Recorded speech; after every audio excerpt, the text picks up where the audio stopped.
Welcome everybody to the Life After Kings event.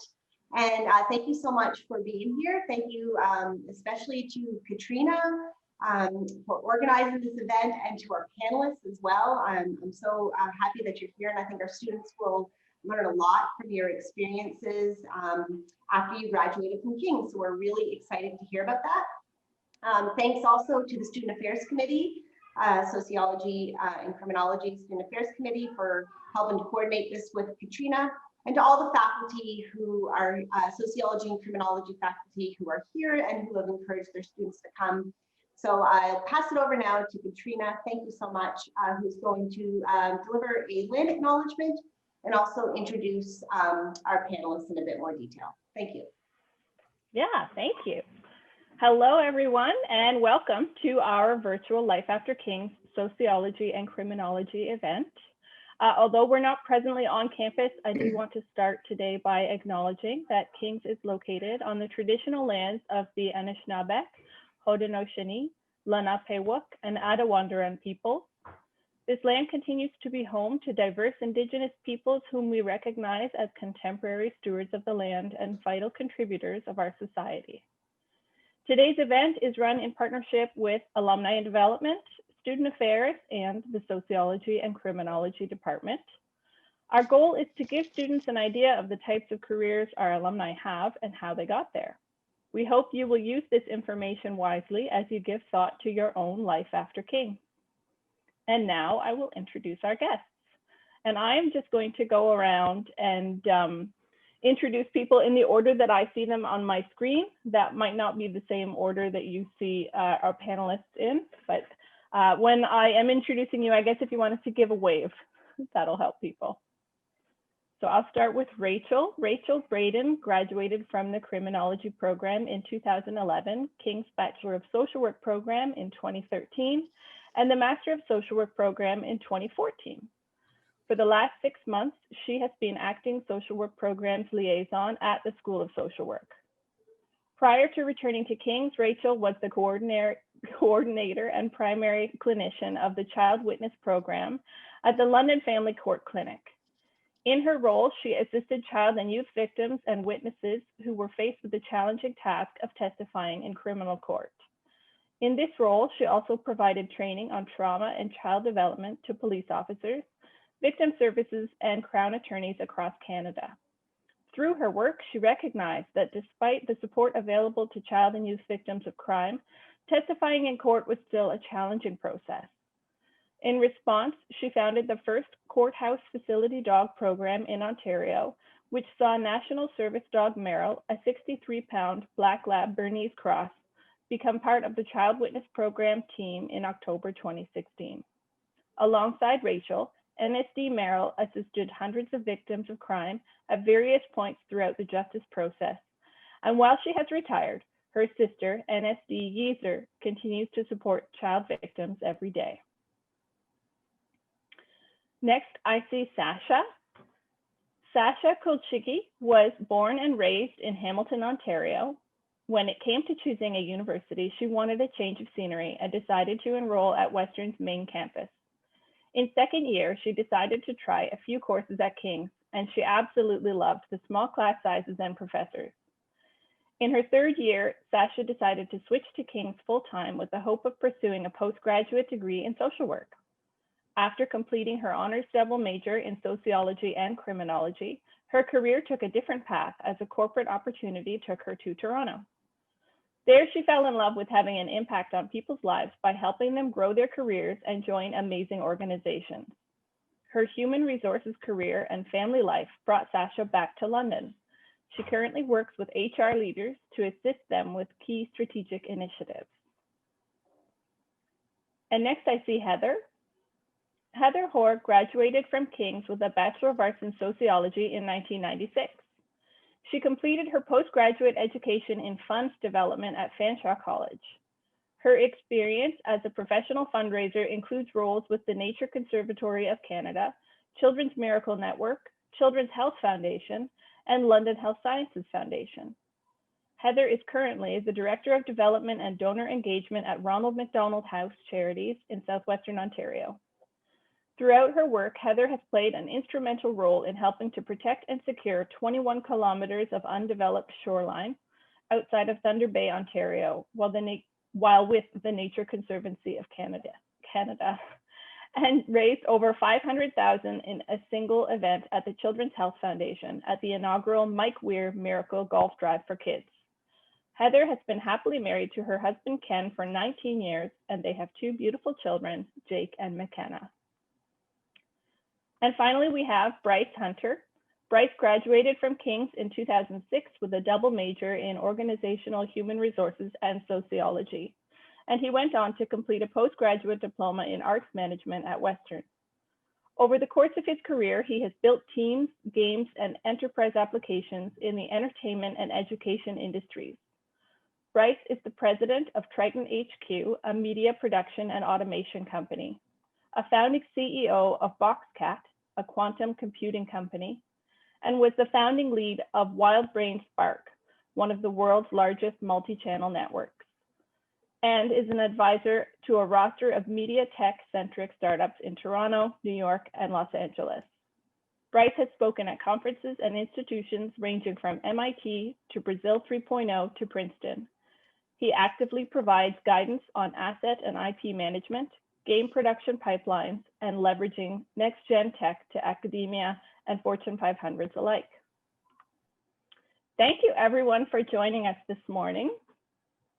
And now we'll get right into it with our questions. So I'll start with an easy one. And Rachel, I'll start with you if that's okay. Tell us about your time at King's.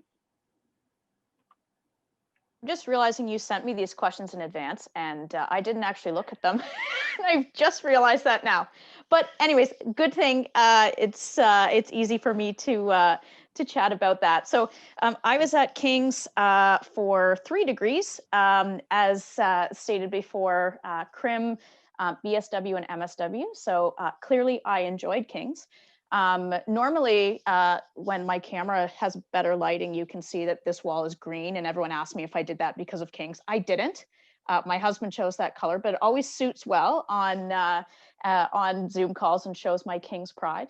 But I loved King's for sort of the, I mean, as everybody's already enrolled in King's, it's not really a cell, but sort of the small town feel, and really the support that I received from faculty. And what's nice is that now that I'm back at King's, I sort of see the back end of that as part of the group at the Dean's office who work to support students. And I know that we're really unique at King's in that we really do everything we can to support our students, not only while they're in our institution, but sort of as they go. So events like this that sort of show a wide range of what life after King's can be about. And what I also think is cool is that when you were listening to the bios of everyone on this call, it's so different. We all have a CRIM or Soc background, yet we're all doing incredibly different things. And so I think that's really a neat part about the degrees offered at King's, is that they sort of give you lots of different opportunity to go off and find your own path. Thanks, Rachel. Yeah, there shouldn't be any really challenging questions. I did provide them in advance, but I think that you guys can handle them. Sasha, what about you? Yeah, so my time at King's was very similar. Sorry, joys of working from home. You'll hear my dog barking in the background. But same thing with my time at King's. So I actually started at Western's main campus. So really, had the big campus feel. And I took a course at King's and I really just loved the feel of it. I loved that I got to talk to my professor after. I didn't feel intimidated to talk to my professor. It was very interactive way of studying. So, a lot of group work and a lot more inclusive feeling at King's. And it really was a way for me to kind of step outside of my comfort zone. So got involved in some extracurricular activities, like joined some clubs. I did my thesis with Tara Bruno, and that was incredible, and just really had the feel of that community feel, which I thought I was missing from main campus. And as Rachel said, it really led me to a variety of different areas of focus. So I thought about social work and then ended up in an HR role. And now I'm more in the HR development and strategic role. So it really just shows you that no matter what you're studying, social and crim, you can go in a variety of different areas in your life. So yeah, really enjoyed my time at King's. Obviously still very proud of being a post King's grad. And I'm excited for all of you in your futures to see what you're going to do. Yeah, that is definitely one of the really fun things about this program, is being able to see all the different directions that people take their careers in, even if they're all coming from the same program. It's really incredible. Heather, tell us about your time at King. Yeah, so I feel like a bit of the dinosaur in the room, seeing as I graduated back in 1996. For those of you doing the math, it's 25 years. And it's funny, it actually prompted me to call some old classmates, because I have kept in contact for 25 years with some of the greatest friends in the world that I met at King's College. And they were joking around saying, what are you going to do? Tell them one of the benefits was that you could use the main library at main campus, because I graduated university from King's the year that the internet became public. So the library at main campus was a really big deal for a King's student to be able to use. What I love that I'm hearing right now, though, is that the spirit of the King's community has not changed in 25 years. It's that small town feel with that big city benefit to it. Always knowing that you could be part of the Western Mustang football team if you wanted to and go and cheer them on.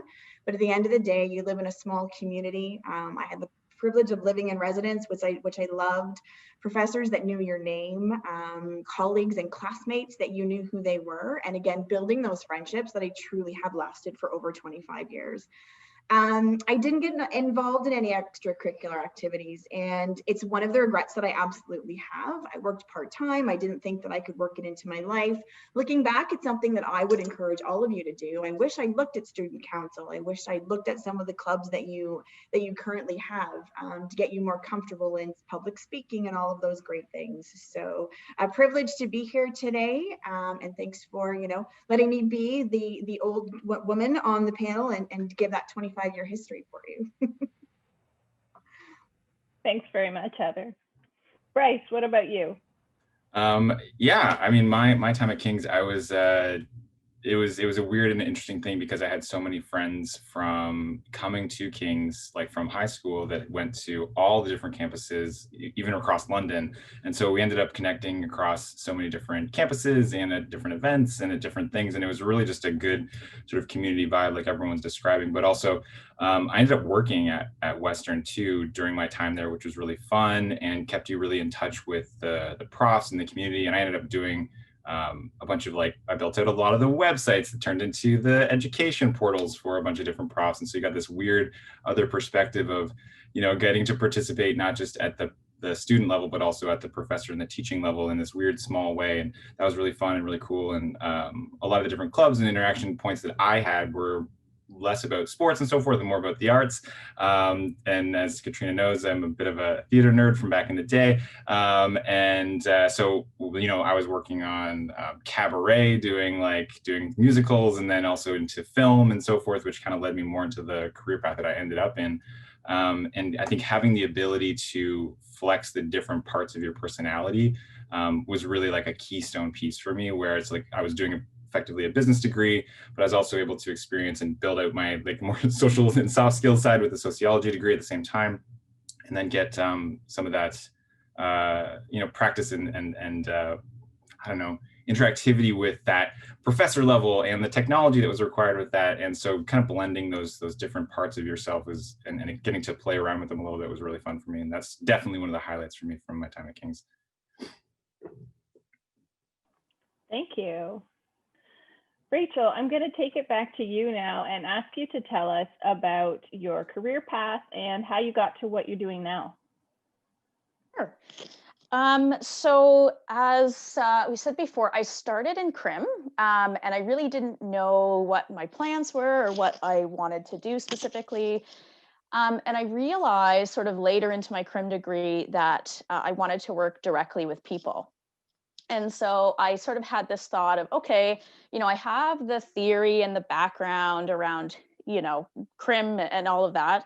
But how do I then put that into practice and actually working directly with individuals? And that's what sort of led me to social work.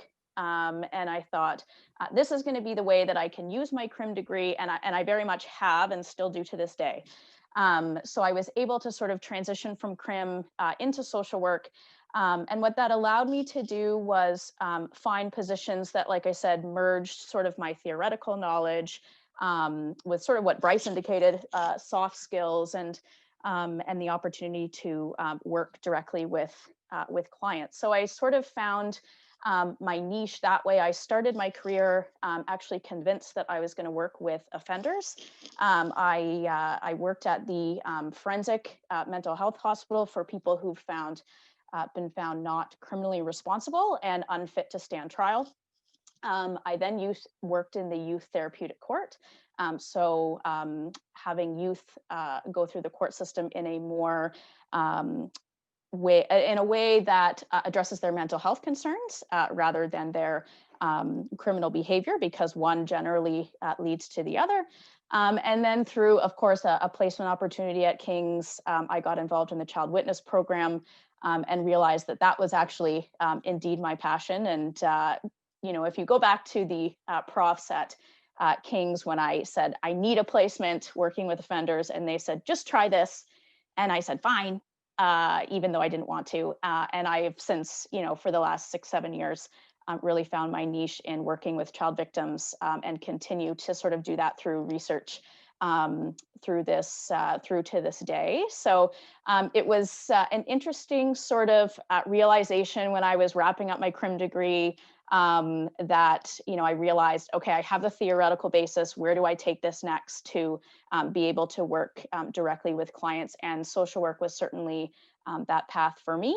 And King's, through placements, set me up really, really nicely to be able to move through. And I can say, without my placements that I had as a result of King's, I wouldn't have started the facility dog program. I wouldn't have had the opportunity to work with victims and witnesses of crime, which I love to this day.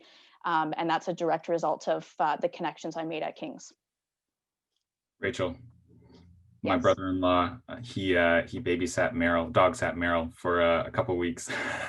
Is your brother-in-law Mark?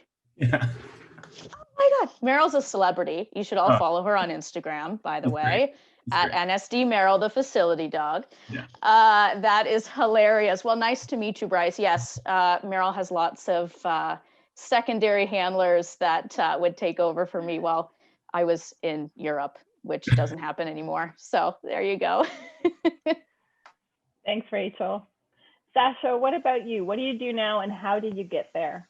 Yeah, so interestingly enough, I really thought that my life was going to go into the same direction as Rachel's. So when I moved from main campus to King's, my main reason for moving was because I wanted to do the social work program. So I thought, this is what I want to do in life and I want to help people. And I went and I looked to apply to the program. I actually was lucky enough to get a summer co-op position working with the Mental Health Association. And during that time, I really realized actually that social work wasn't the right path for me. Just myself emotionally, it's a very difficult role, and myself, I wasn't able to handle it. So I was very lucky to get that experience and realize, okay, that's not for me. But I was in fourth year and I thought, okay, what am I going to do now? This whole role and this whole life that I had planned for myself isn't what I'm going to end up doing. So I actually looked into HR and specifically talent acquisition. So being a recruiter and really helping individuals join amazing organizations. And I had an opportunity in Toronto that led me there, being as a talent acquisition specialist and working with a variety of different organizations. And during that time, realized how much I loved it, how much I loved interacting with people's lives and having an impact on people's lives, and realized that I didn't have to make social work and doing that type of work my full-time career. I could do volunteering on the side and get that part of my life that way. So I got into talent acquisition. It's been that's an area that I've been in for quite some time now. And I now work for a company called Infotech Research Group, which is in London, Ontario. Hopefully some of you have heard of us before. And I work with our McLean and Company division now. So I am one of the account directors, and I actually specifically now work with HR leaders to help them with their strategic plans. So I have clients all over the world, and really using my skills from that talent acquisition side to now working directly with those HR leaders. So definitely a different type of path, going from thinking you're going to go into more of the nonprofit sector or social work to the corporate world was definitely a big switcheroo for me. But I think it's a really big lesson to see that, you know, you can change your mind, you can try different things until you find really what you're passionate about. That's awesome. Thanks, Dasha.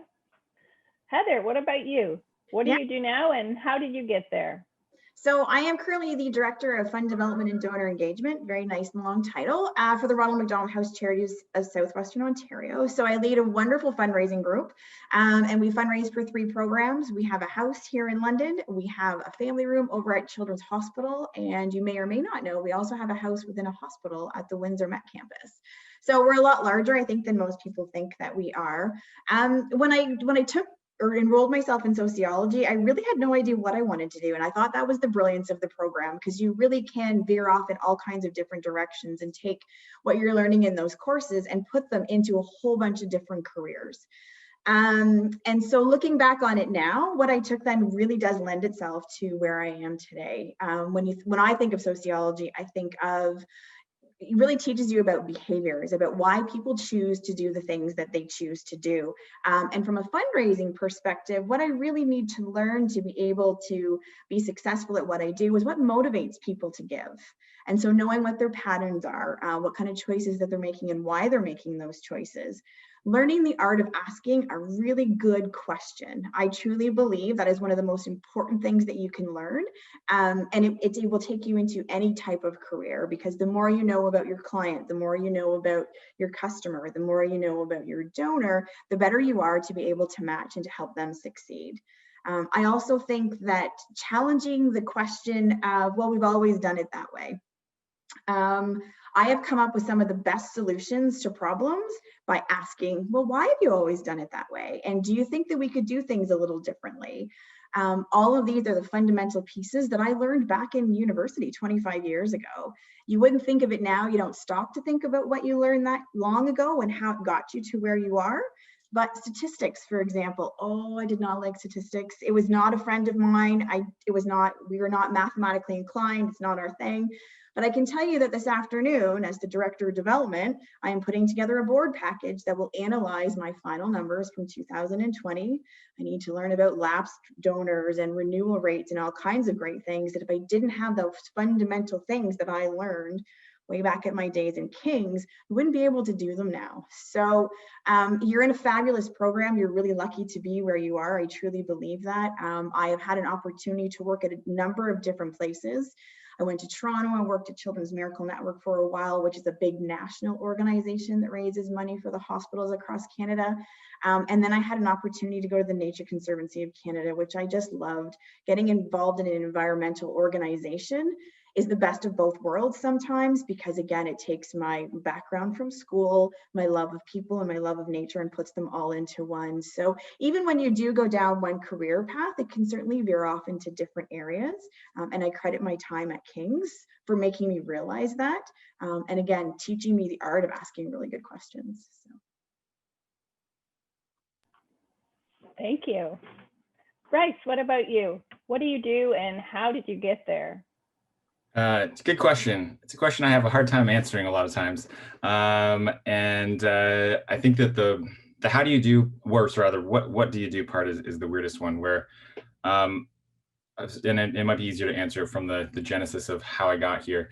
But basically did the BMOS program alongside the sociology program, and both of those were just so instrumental in a similar way to what has been described all along, is that I honestly chose both of them because of the flexibility of the degree. And so I was like, I don't know necessarily what I want to do. I know I like the arts. I know I like technology. I know I get a real interest out of the business world. And I know I like people. And so the technology side, I was like, do I go down the programming and development path? Do I, maybe try and focus on the people side? And how do I fit arts into all that mess? And so it's like, all right, just lock in on BMOS and Soc and figure something out. And so finished that degree and was like, I don't know if I'm ready for the real world yet. And I wasn't really clear on exactly what I wanted to do. And during that whole time, like I described earlier, I was working at the ITRC, which I think it's still called the ITRC at Western, and working with profs and getting a lot of enjoyment out of that. And so I ended up thinking about the art side, and I was like, okay, can I blend the business side and the art side? So I went and did the arts management degree at Western, doing through the continuing studies program. And that was great, and ended up at theaters in London and Montreal, and working with a lot of not-for-profits, and then realized that not-for-profit theater, it's not really, doesn't really pay the bills. So it was really fun though, and it was really like a wonderful experience, and definitely the not-for-profit world, something I'm sure Heather can speak a lot more deeply about. But I then said, okay, an interesting sort of opportunity arose in London, actually, where my girlfriend and now wife was moving back to. And at the same time, I was thinking maybe video games is an interesting area where I could start to blend the arts world and the business world and the technology world into a really kind of cool place. So I actually ended up applying to a couple of the studios in town, Big Blue Bubble and Digital Extremes. And both of them are really world-class, really awesome video game studios, as well as a bunch of others that were, in Canada and abroad. And given the fact that my girlfriend was in London, it made it very easy to make that decision to come from Montreal back to London and make that make sense. So ended up at Big Blue Bubble producing, and so started doing video game production, which was a lot of fun, and did that for a few years. It was extremely exciting, and did a lot of business development with them at the same time. Kind of a weird role that I fell into, partly because I did have a more of a keen interest in talking to people and getting other people excited about the projects that we were working on. And so that led to a lot of relationships in the media space. And so we were working with Nickelodeon, we were working with Disney, we were working with other television companies and building games for their IP. That then led to a weird opportunity that just kind of came up when I was like, okay, I kind of had peaked with what I could do at Big Blue Bubble. And I was like, where do I want to go next? And a friend of mine who was working at Nickelodeon was like, hey, there's this company in Toronto called DHX. You might want to check them out. And so I ended up giving them a call, and lo and behold, that morning when I ended up calling, they just had their producer and half their development team walk out, go to a different company. And I was just like, okay, that's either a very bad sign or a very interesting opportunity. And let's try and look at it in the positive light. So ended up connecting with them, and basically within a month, I ended up moving to Toronto and started up basically building a new game studio from scratch inside of a television studio company here. That then led to some other weird opportunities within the TV world where, much like Heather, there's like, you ask a lot of questions as to like, why are we doing things like this? And why have we always been doing things like this? And, fundamentally, when you think about the film and media world, there's a lot of historical precedent. It's been around for over 100 years, and there's a lot of ways that things are done that are very practical and very pragmatic, but at the same time, don't necessarily lean into modern technology or modern conveniences and so forth. So I started to kind of kick the tires around the company and say where are the areas that we could be doing things better and be a little more exciting. And one of those fun areas was just something simple, YouTube. And I was like, listen, guys, there's a lot of piracy of our content. There's some really cool ways that we could be making sure that piracy is, controlled by us and monetized by us. We can also make some games. We can also do some software, and ended up really building up a very successful group that fundamentally we ended up calling WildBrain. And now, funny enough, DHX has now been rebranded entirely to WildBrain as a corporate entity because of how successful that group was, which is really fun and very satisfying. But during that time, there's another company here in town that was like, hey, you're doing kind of cool things over at that DHX company. Do you want to come try doing some cool things over at our company? And that was Temple Street Productions. I don't know if anyone knows Orphan Black or X Company or Killjoys or The Next Step or anything like that. Kind of a small niche television studio here in Toronto that was only had maybe like 30 or so people at the time. And I was like, this could be kind of a fun thing to grow with, because I'd done a similar thing with DHX. But at a sort of like a higher scale to start with. He went over to Temple Street and then was like, okay, let's do some cool stuff. And then Temple Street's been growing like crazy over the last 3 years. We went from those 30 people to now we're over 800. and been buying up studios all over the world and buying up a whole bunch of other cool projects and so forth. And with that, I ended up spinning out a technology team. This is why this is a long meandering conversation, sorry. But this is why it's difficult to sometimes explain, where we focused on the technology automation side of a lot of the media world and really asking that hard question about why are we doing things this way? And so now we built up a production group that does things in extremely novel, weird, funky ways that has allowed us to produce content during COVID, which has been awesome and a lot of fun. Has allowed us to also continue to exploit existing libraries for more money, which has been a lot of fun. And also has taken what is basically a 100+ hour process, 2,500 steps that I laboriously hand mapped out, and has automated that massive pipeline of delivering content from your library to broadcasters or platforms like Netflix or Hulu or other places that you need to do a lot of changes to your core file whenever you sell it to them.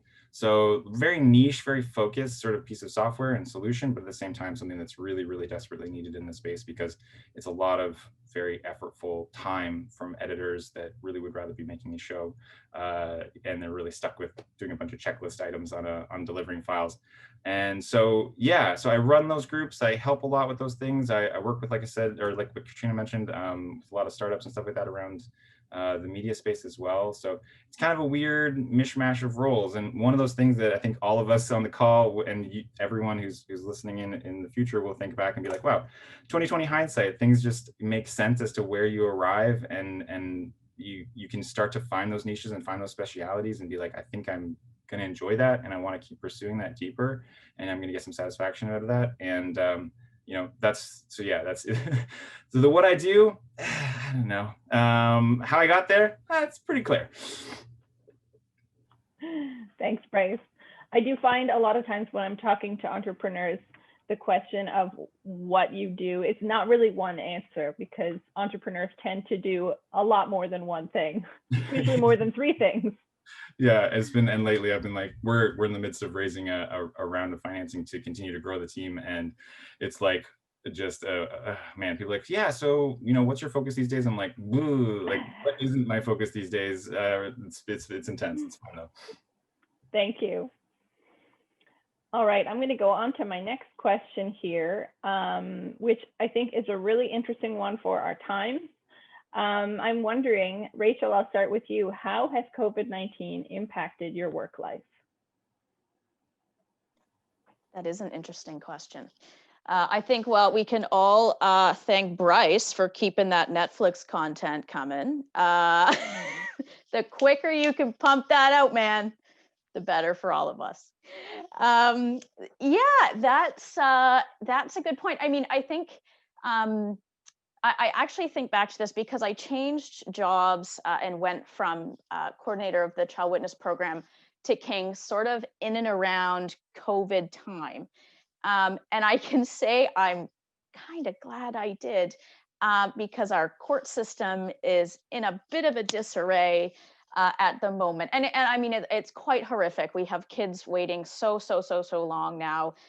We were booking trials 2 years out pre-COVID, and now that number is astronomical. So my role that I'm currently having now, I would say I'm a bit grateful for, if I'm being honest, because that was a hard thing for kids to do when we were sort of on the schedule we were on, and you know, the implications of COVID on the court system have certainly been dramatic.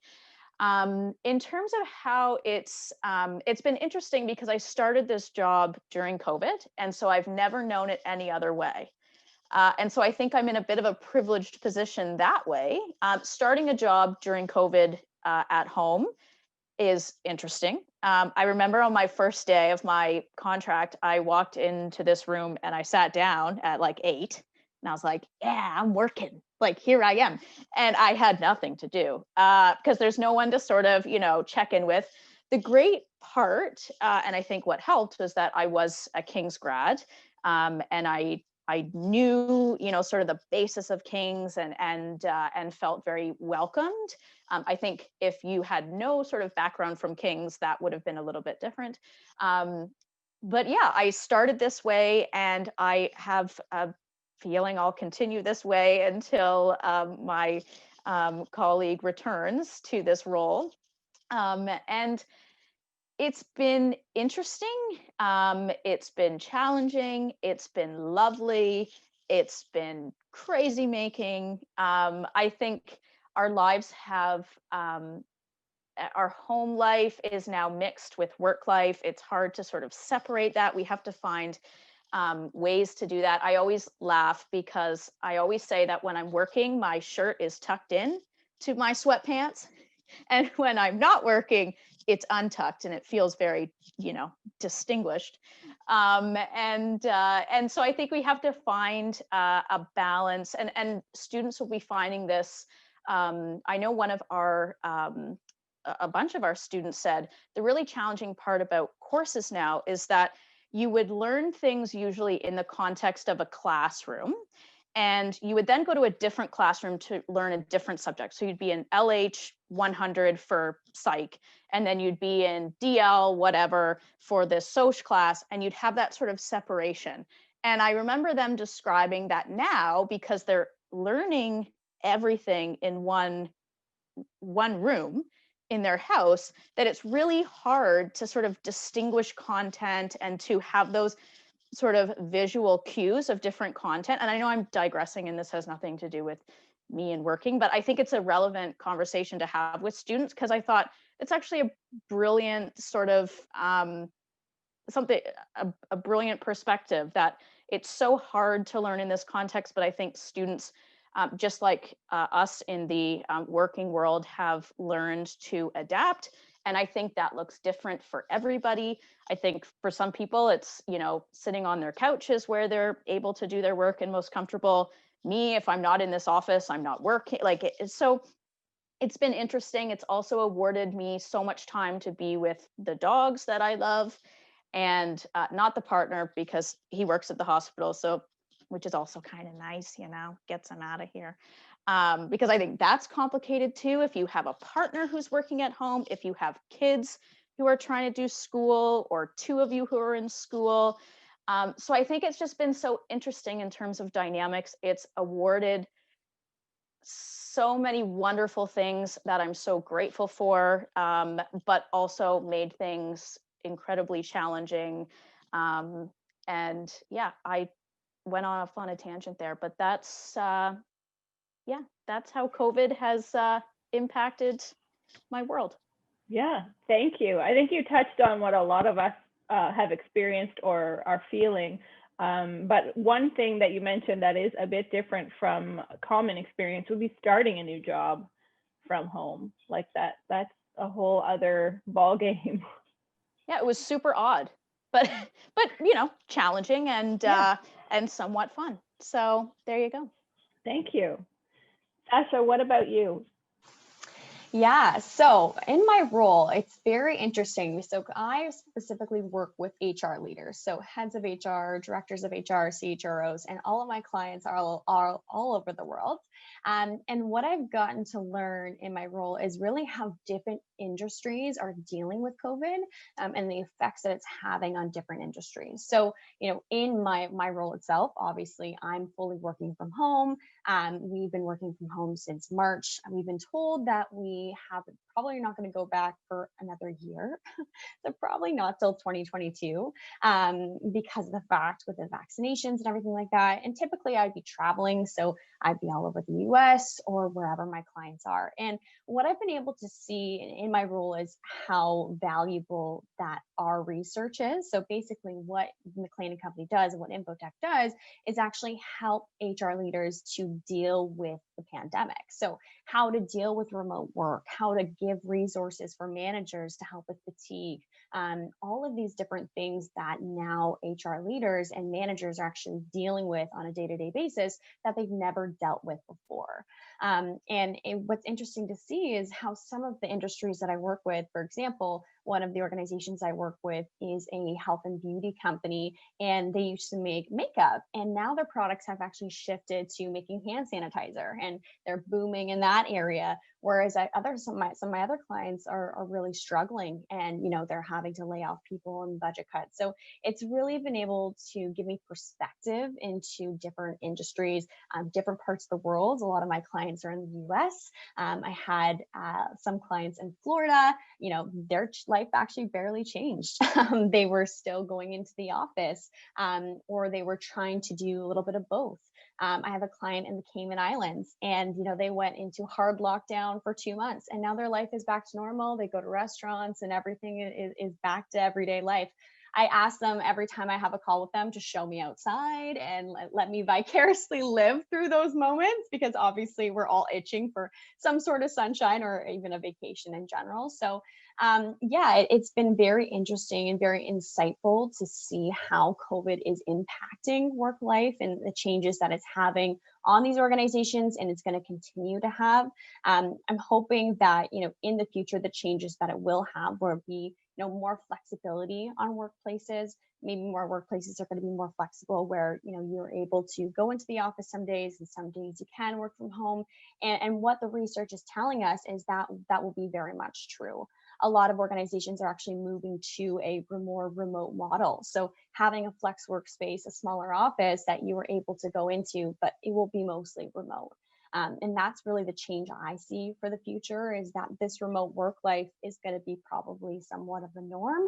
We will go back to that everyday working, but I don't think it will go back to how it was before. So fingers crossed, we'll have some human interaction coming up in the fall, or hopefully sooner than later, and things will turn around. But yeah, COVID, it's definitely a crazy time and can be difficult. I work from home and my partner works from home. So he's at the kitchen table and I'm in the office, and, we're trying not to kill each other. No, just kidding. But it can be challenging, but I think it has really showed you the important things in life. So, your family, your friends, and even just having those virtual conversations, I think it has had a positive impact in that way. Yeah, for sure. Thank you.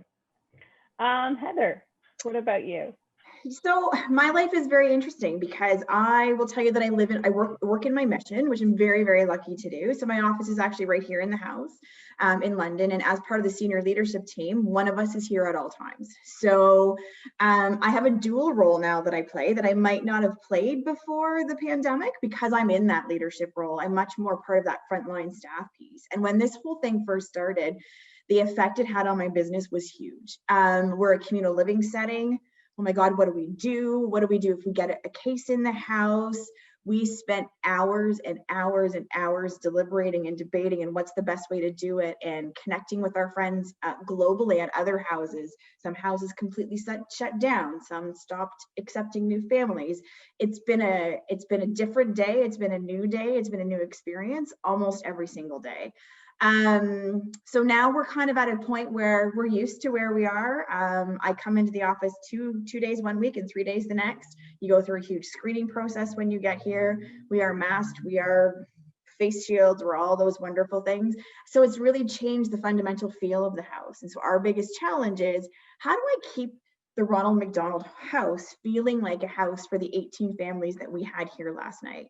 And so we do different things. We celebrated Christmas in a different way, but we made sure that Santa showed up and presents were outside of their door. And we really have to get back to that humanitarian piece of what we do. We've lost all our programs. We don't have our volunteers in the house. Usually we would have a community group come in and cook dinner every night of the week.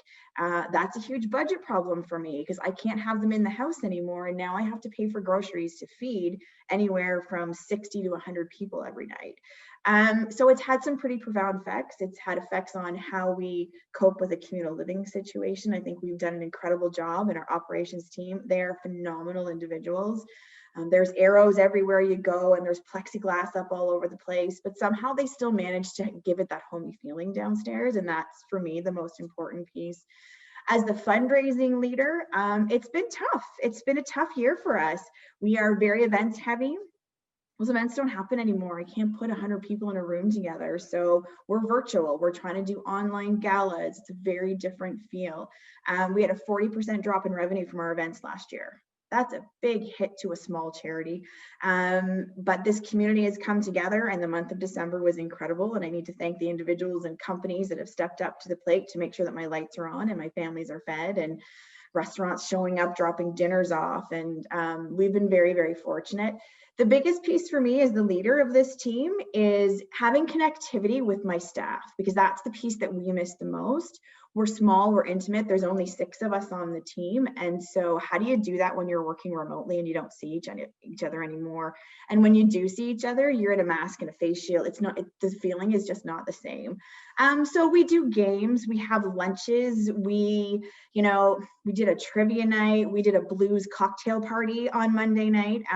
Just anything that you can do for that connectivity piece, I think, is how, as a society, we're going to get through this. People need people. And I think we learn that, especially from mental health perspective, more and more all the time. We have an EAP program here, an employee assistance plan.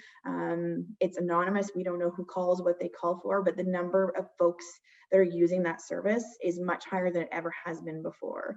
And so the biggest way it's impacted me is being kinder to people, being more empathetic to people, and making sure that I'm calling to check up and say, just how are you doing? We're not going to talk about work today. I just want to know how you're doing. So I can imagine as a student, your life has dramatically changed as well. You're not in that class setting. You're doing it all online. So off topic, absolutely. But check in on your friends, say hi to each other, make sure you have that connectivity online, whatever it is, because I think as a society, that's the piece we really need to look at and focus on right now. So. Yeah, absolutely. Just before I turn it over to you, Bryce, I just wanted to make a comment to our participants that you are welcome to begin submitting your questions through the Q&A, and we'll do our best to try and get to those at the end of this question. Bryce, what about you? It's a weird one because in some ways it hasn't really changed too much for us. And in a lot of ways, there's been a significant uptick in workload, but in a really good way for us. So we're one of the kind of the guilty groups that is like, this is kind of great. And in the most, hopefully non-offensive way to say that. And like we have, our organizational partnerships with animation studios and stuff like that, massive increases in, workload. For our delivery side, massive increases in requests for deliveries. Viewership in every front obviously is way up. And then the ability to do work has always been openly remote with my teams. So we've had people that are constantly, dipping in and out of being remote employees. Sometimes they'll be, remote for a couple months and then they'll be back in the office, and sometimes they'll be, permanently remote. We've commonly had a bunch of people that just don't ever come into the office. So we're used to having the ongoing, interactions with people and check-ins and so forth. But just to echo everyone else, it's definitely like different. And like Katrina, I guess it was like a year and a bit ago, you came into the office and you saw like we have this beautiful new office with lovely atrium windows and all this really cool stuff. And it's like, great, that massive lease is, going to go to waste basically for the next, year or so still. And, we had 350 people all in one building, and it's just like, and that's just not going to be the case. And we have 2 other, satellite places just in Toronto, let alone the other places in the States and beyond. So it's like, this is, it's definitely interesting. It's definitely weird. It's definitely like also at the same time, like very normal for the way that my teams have always worked. And then I think that the biggest thing, much to Heather's point, has been like keeping up that constant sort of like interpersonal communication through little events and little activities and just things that people are trying to just create. We're playing video games online together. We're doing, trivia with each other. We're doing as much as we can to have that sort of social interaction point. But at the same time, too, it's not the same. And as everyone can ever experience doing a video conference call with more than 2 people, it's just like the ability just to talk over each other is really not great. And I think that's where a lot of the positive, wonderful brainstorming activity starts to come from. And with my team, when we're really innovation focused, it's really tricky then to have those innovation conversations, for, lack of a less jargony term. So as things get back to normal over the next year or so, like our game plan is to actually just not have a real clear return to office ever. and likely more turn into let's leverage the existing office spaces that we do have. And as we've grown during this time, as more of a co-working spaces where we're booking out for a week, maybe even a whole roster of desks and conference rooms and whiteboards and so forth, and saying, great, this is the mechanic that we're going to use. We're going to all go in. We're going to have a focused week of brainstorming and push things forward. But yeah, it's not going to be the same obviously as it was, and in a way selfishly too, I'm kind of like, that's kind of great though. It means like I don't know, as things get back to normal, cool, maybe we move somewhere for 6 months just because we can, and it doesn't really matter. As long as things are moving ahead and milestones are being hit, we're pretty happy. So yeah, and I realize not everyone has that luxury, so we're like I said, in kind of a guilty privileged position with this whole thing. But yeah, and it's honestly, it's seeing, I have my niece is 19 and she just started up at Ryerson, and she actually got a bursary to go be on campus.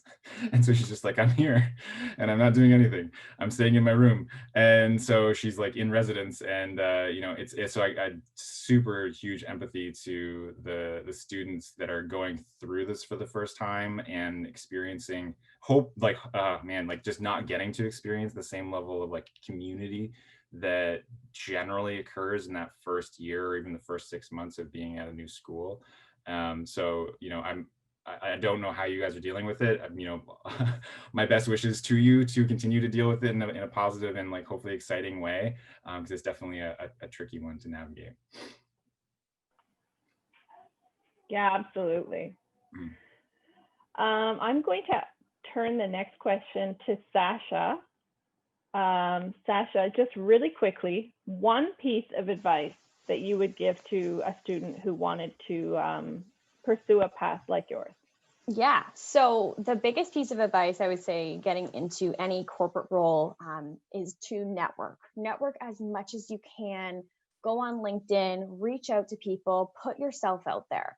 Myself as a talent acquisition specialist, I looked at resumes all day long. And I'm going to tell you that the people that stood out to me were the people that went above and beyond, reached out to me. Sometimes for roles, you're up against almost 300 people. And I'll have a lot of times people think, oh, you know, like, is that, you know, unprofessional? Should I not be doing that? Absolutely do it. Reach out to the talent acquisition specialist that's hiring, you know, network within that organization and really put yourself out there. Use your connections that you have. Use peers, use past King's grads as well. I always recommend people to, you know, reach out to individuals that you might know at companies that can even give you an introductory conversation, even if they're not hiring. So number one piece of advice, network, and put yourself out there and don't be afraid to do that. Yeah, thank you very much.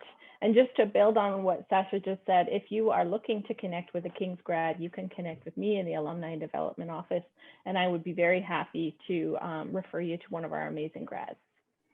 Heather, what about you? One piece of advice.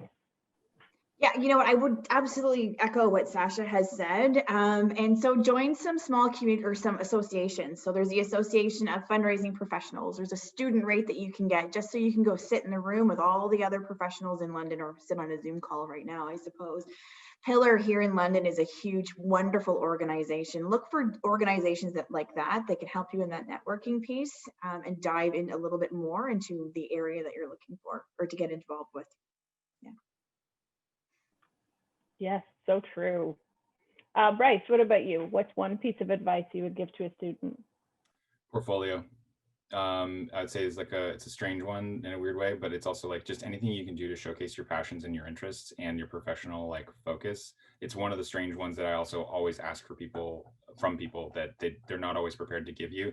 And it's okay to not have it directly like something that makes a lot of sense or is like super well presented, but something that's just an assembly of the things that you can showcase your capabilities inside of, I think is extremely valuable whenever I'm talking to someone who's extremely interested in what we do, or is maybe, you know, much like, you know, Sasha was suggesting, has reached out cold and said like, hey, I know you guys might not be hiring, but what about, you know, what would it take for me to get, you know, a job at this place?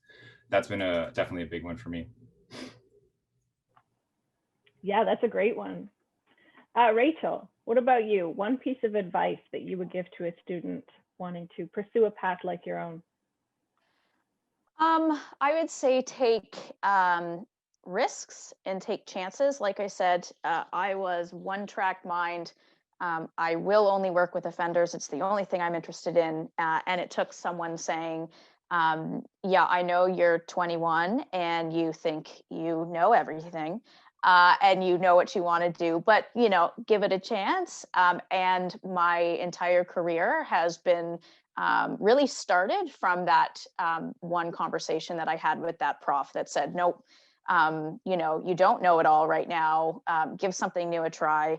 And I couldn't imagine my life or my career in any other way. So just be open to opportunity. The other thing I talk to my MSW students about is not getting discouraged. I think Sasha could probably chat to you about this one. But when you're applying to jobs, it's such a competitive market that if you don't get a call or you don't get the job, it doesn't mean you're a terrible candidate. It just means there's so many wonderful candidates out there. So don't be discouraged. Keep trying. And I also would say try to find what you're passionate about, because doing work that you're passionate about is going to, I know it sounds so corny and I feel old when I say this, but you won't feel like you're working when you're doing things you're passionate about. So take the leap and try to find something that you love. And find a way you can, weave things that you love. I mean, I love dogs, and I found a way to weave dogs into helping kids in court in a rigid system. I found a way to sort of connect those things. So find what you're passionate about, go for it, don't get discouraged. Yeah, that's it. Thank you very much. So that is the end of our panel. Jeanette, I'll invite you back if you're still there. Thanks again to all of our panelists who have come today. And thank you, Katrina, for organizing this. I really enjoyed hearing about your experiences at King's and, how that prepared you for your jobs that you have now, which are really cool. Like, I really enjoyed hearing about what you're doing.